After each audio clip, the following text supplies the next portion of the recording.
스몰 웨딩을 하기로 애초부터 둘 다 그렇게 생각을 했어요. 결국에는 이제 너무 옛날이다. 저희도 좀 쉽지만은 않았던 것 같아요. 뛰고 다닐 때 어머니 아버님이 이러고 서 계셨어. 그래가지고 안녕하세요, 봉주르입니다. 안녕하세요, 신랑입니다. 오늘은 스몰 웨딩 기준에 대해서 좀 얘기를 해볼까 해요. 오늘 신랑이랑 같이 결혼식 이야기를 들려드리면서 대화를 나눠보도록 할게요. 우리 신랑은 스몰 웨딩의 기준에 대해 어떻게 생각해요? 저는 일단 하객이 몇백 명씩 오는 결혼식이 아니면은 일단은 스몰 웨딩이라고 생각을 해요. 뭐 좀 더 자세하게 얘기하면은 이제 가족도 대가족이 있을 수 있고 이제 즉흥 가족이 있을 수가 있잖아요.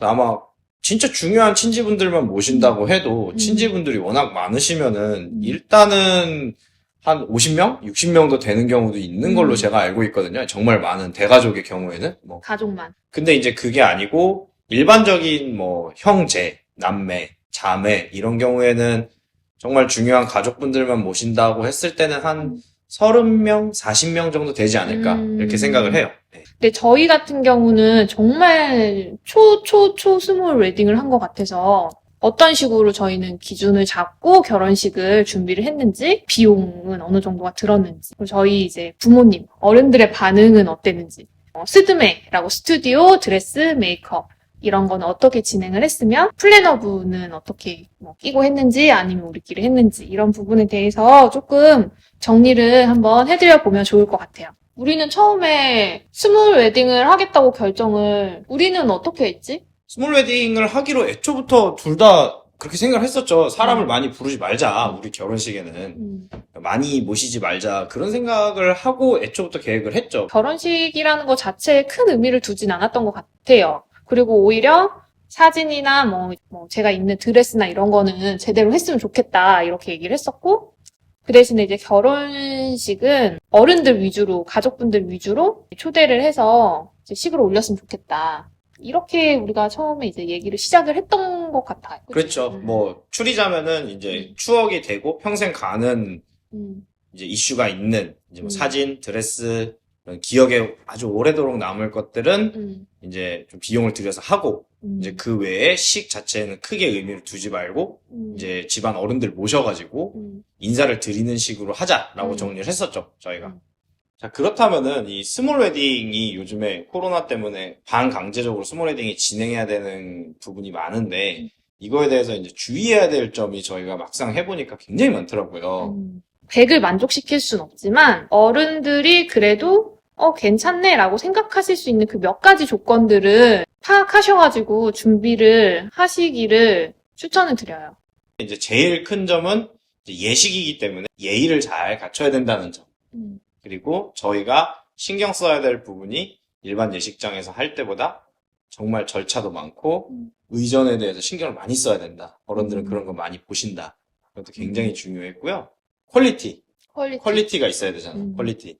그 퀄리티를 맞추는 게 정말 생각보다 힘들었어요. 정해진 예산은 있는데 이 정해진 예산은 있는데 여기 안에서 어른들이 생각하기에 그리고 우리가 생각하기에 어른들 보셨을 때 남부끄럽지 않은 수준의 예식을 하려고 하다 보니까 이게 진짜 힘들었던 거야.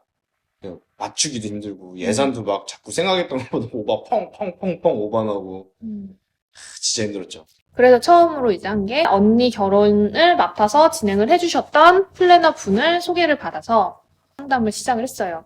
그래서 사실 스튜디오, 스드메 같은 경우는 플래너 분이 어느 정도 이제 알아서 이렇게 짜주시는 부분이고, 그거를 저희가 보고 가격대나 이런 거를 생각을 해서 맞으면 이제 계약을 진행을 하는 거였고, 이제 웨딩홀 같은 경우는 사실 어느 정도 연결은 해주실 수 있지만 별개잖아요. 근데 이제 스몰 웨딩 같은 경우는 선택할 수 있는 게 많지 않았어요. 아니면 저희가 일일이 레스토랑이나 스몰 웨딩으로 전문으로 해서 대관식으로 해주는 곳도 있고 음식점 이런 데를 저희가 대관을 해가지고 이제 스몰 웨딩을 진행을 해야 되는데 그러려면은 그 안에 꾸미는 거를 저희가 또 다 직접 업체를 불러서 해야 되니까 너무 일이 커지고 비용도 너무 많아지는 거예요. 일단 그 스몰 웨딩 컨설팅 해주시는 그런 업체. 웨딩 코디 업체를 소개를 받아서 그쪽으로 또 다시 상담을 받으러 갔던 것 같아요. 처음에는 이제 우리가 다 해보자 이랬다가 둘 다 직장이 있으니까 엄두가 안 나는 거예요. 큰 소를 잡았는데 그 소를 어떻게 잘라서 어떻게 먹어야 될지 모르는 상황이었던 거죠. 그래서 결국에는 이제 너무 옛날 시대.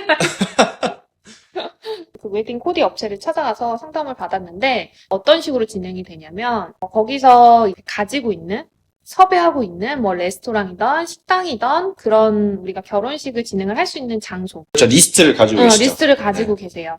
그럼 이제 거기서 지역별로 이제 원하는 지역이나 이런 거 그리고 이제 어느 정도 그 하객 수를 생각하느냐에 따라서 선택할 수 있는 데가 이제 줄어들어요. 그럼 거기에 맞춰서 방문을 해가지고 마음에 드는 곳을 이제 선정을 하는 그런 방식인데 가지고 계시는 그 장소에 따라서 식대나 이런 게 다 달라요. 근데 보통 이제 스몰 웨딩을 하면은 출장 뷔페를 부르거나 이렇게 하는 경우도 있잖아요. 근데 거기는 레스토랑이거나 아니면은 자체적으로 음식점이거나 이런 식으로 해서 거기서 음식을 주시고 이제 그 식대를 받아서 이유는 남기는 거죠.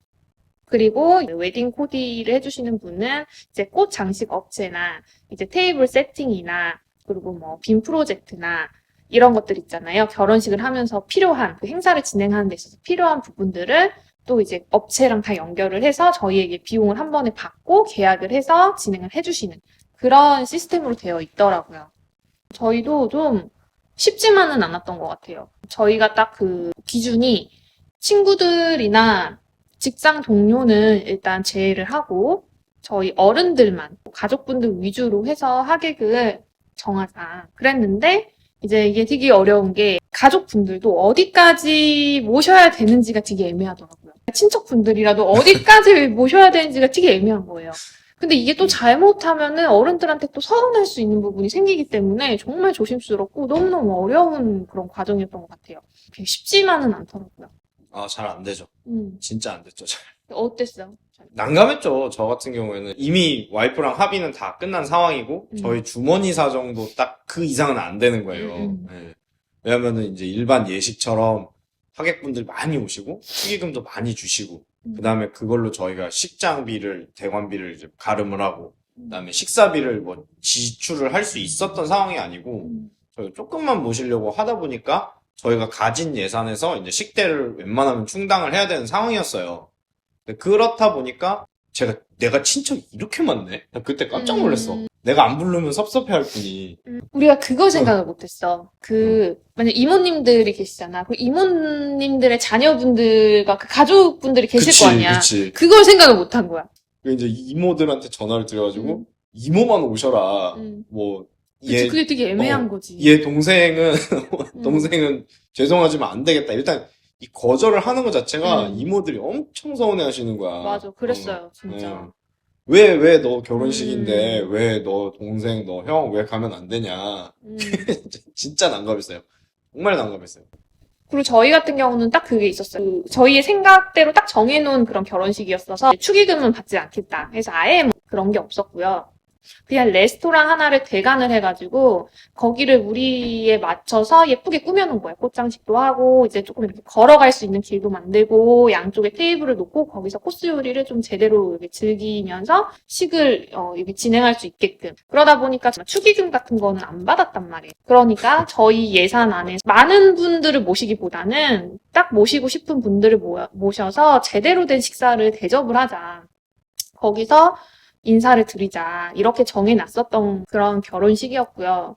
물론 어른분들은 다 용돈 막 챙겨주셨어요. 저희 신혼여행 가서 쓰라고 많이 막 챙겨주시고 이랬는데 어찌됐든 저희는 이제 축의금은 안 받겠다라고 이제 애초에 딱 그렇게 해버렸고 이제 저희 같이 완전 스몰로 하는 사람들은 정말 약간 무슨 좀 그런 거 있잖아요. 식당에 룸 같은 거를 잡아서 하거나 정말 직계가족만 모시고 그렇게 하면 오히려 차라리 나을 텐데 애매한 거야. 이거는 우린 직계가족만 모시고 하는 것도 아니고 그렇다고 해서 완전 100명 막 150명을 모실 건 또 아니었으니까 50명 밑으로 그러니까 최대한 우리는 적게 원래 한 30명 정도 정말 그렇게 모시고 해야 되다 보니까 그분들은 식사를 또 제대로 대접을 해야 되고 일반 무슨 그런 식당의 룸 같은 데는 뭐 30명이 들어갈 수는 없잖아 사실. 그리고 우리도 어른들한테 식다운 식의 느낌을 보여드려야지. 그게 아니라 그냥 얼렁뚱땅 뭔가 밥 먹고 끝나는 것 같은 느낌을 또 보여드리면 어른들이 싫어하시니까 작은 예식을 한다라는 그거를 딱 모양새를 갖추기 위해서 정말 많이 얘기하고 고민을 많이 했었던 것 같아요. 실제로 오셨던 이제 어른들이 다 만족을 하셨어요. 어른들이 보통 코스 요리를 만족하기가 힘들잖아요. 근데 그러지 않고 다 결혼식 끝나고 음식도 너무 맛있고 좋았다라고 해주셨어요. 비용을 조금 말씀을 드려볼게요. 저희가 웨딩 코디라고 하면은 그 안에 그런 꽃장식이나 빔 프로젝트나 포함이 돼 있고 막 총 비용이 이제 154만 원이 그리고 레스토랑에서 결제했던 비용이 한 200만 원 중반 정도 나왔었어요. 더 나왔을 수도 있어요. 근데 제 기록에. 그리고 저희는 이제 스드메 해서 이제 스튜디오, 드레스, 메이크업 이렇게 해서 스튜디오 촬영을 그냥 일반적으로 결혼하시는 분들이 하는 것처럼 똑같이 촬영을 했고요. 본식 당일날 메이크업이랑 드레스를 빌려 입고 그렇게 결혼식을 했어요. 근데 저희가 스몰 웨딩이다 보니까 이제 최대한 많이 끌리지 않고 너무 풍성하지 않고 왜냐면 공간 자체가 너무 넓은 곳이 아니다 보니까 거기서 오히려 그냥 홀에서 웨딩을 진행하시는 분들처럼 막 풍성한 드레스를 입거나 막 과한 막 레이스나 막 드레스를 입으면 너무 제가 혼자 붕 뜰 것 같은 느낌이 들어서 최대한 단아해 보이는 거를 이제 계속 말씀드렸어요. 이 뭐죠? 베일도 긴 베일 안 하고 숏베일로 하고 그런 식으로 했어요. 그래서 제가 그냥 막 그 시작하기 전에도 막 쭈쭈쭈쭈 돌아다닐 수 있는 정도의 옷을 입고 저는 예식을 했고요. 그렇게 해서 저는 스드메 한 거는 지금도 후회는 안 해요. 사실 뭐 앨범을 꺼내볼 일은 없지만 저희는 그것보다는 그 사진을 다 저희가 그 포토 테이블도 직접 만들어야 됐었어요. 스몰 웨딩이다 보니까. 그래서 그 포토 테이블을 만들기 위해서 그때 스튜디오 촬영했던 그 사진을 미니 액자로 저희가 인터넷에 따로 주문을 해가지고 그래서 집에다 인테리어처럼 이렇게 진열을 해놨는데 그게 너무 좋고 스튜디오 촬영을 하지 않았으면 그 퀄리티의 사진을 저희가 받아볼 수 없었잖아요. 그래서 저는 스튜디오 촬영은 꼭 필요하다라고 생각을 합니다. 그것까지 추가했어요. 본식 그 스냅 촬영. 왜냐면 저희 같은 경우는 이제 가장 중요하게 생각하는 게 그걸 기록하는 거. 우리는 이제 이렇게 결혼식을 했고 이렇게 했다라는 걸 기록하는 거가 가장 중요했기 때문에 스냅 이제 촬영 기사님이 오셔서 그거를 이제 찍어주셨죠. 근데 이제 기사님도 좀 그때 당시에는 스몰 웨딩을 저희처럼 초소규모로 하는 커플이 거의 없었기 때문에 좀 어떻게 사진을 찍어야 되는지 되게 당황해 하셨어요. 왜냐면은 보통 신부들이 신부 대기실에서 이렇게 앉아 있잖아요. 그러면 이제 결혼식을 하기 전에 거기서 뭐 지인들이랑 계속 사진을 찍었겠지만 저희는 어른들만 모시고 하는 거다 보니까 막 친구들이 와서 같이 사진을 찍고 막 이런 시간이 없단 말이에요. 그리고 이제 스몰 웨딩이다 보니까 제가 좀 챙겨야 될 것들이 많았던 것 같아요. 왜냐면은 그런 거 막 이거 신부 측, 뭐 신랑 측 이런 푯말 같은 것도 저희가 다 셀프로 다 준비를 했었고 뭐 자리 같은 경우도 어른들이다 보니까 우왕좌왕 하실 수 있으니까 성함을 다 기재를 해서 지정 좌석을 다 만들어 드렸었거든요. 그런 작업들을 제가 다 체크를 하고 하느라고 저는 이제 드레스 입고 미리 막 돌아다니면서 그렇게 하고 있으니까 그 사진 그 촬영 기사님이 어떻게 해야 될지를 되게 몰라 하시더라고요. 그래서 제가 그냥 저 그냥 이렇게만 하는 거 자연스럽게 좀 많이 그냥 찍어주셔라. 그리고 저보다는 저희 가족들 위주로 좀 촬영을 많이 해주셨으면 좋겠다. 이렇게 말씀을 드려서 너무 정말 완벽한 사진을 남겨주셨어요. 그래서 스드메 같은 경우에는 이제 플래너 분한테 비용을 지불을 했고요. 총 280만 원을 지불을 했어요. 여기에는 스튜디오, 그 다음에 본식 촬영, 그리고 메이크업 2번. 스튜디오 때 1번, 본식 때 1번. 그리고 드레스도 스튜디오 촬영할 때 총 3벌이었나? 3벌이었나? 아무튼 그랬던 것 같고요. 본식 드레스 1벌. 그리고 스튜디오 촬영할 때 3벌 맞아요. 그치. 그리고 이제 신랑 거는 포함되어 있지 않습니다. 신랑은 이제 헤어 메이크업만 포함이 돼 있어요. 그렇게 해서 280만 원이고요. 그 다음에 신랑 예복이랑 구두는 따로 구입을 했어요. 저희는 막 비싼 거를 구입하진 않았고 평소에도 입을 수 있을 만한 옷으로 구입을 해서 한 약 70만 원 정도 70만 원. 네. 그 비용을 지불을 했어요. 그리고 이제 저희 양가 부모님 그 당일날 헤어 메이크업 하는 거 있잖아요. 저희가 이제 스몰 웨딩이다 보니까 뭐 그 웨딩홀 자체에서 있는 헤어샵이나 이런 게 없잖아요. 근데 어디를 또 들렸다가 오시기에는 너무 좀 정신 없으실 것 같아서 아예 저희는 출장 메이크업을 보내드렸어요. 양쪽 부모님 집에 아침 일찍 출장 헤어 메이크업을 받으실 수 있도록 그 업체에 미리 예약을 해서 보내드렸고요. 그 비용이 총 해서 36만 원. 그리고 이제 추가적으로 들었던 게 이제 기타 인력 비용.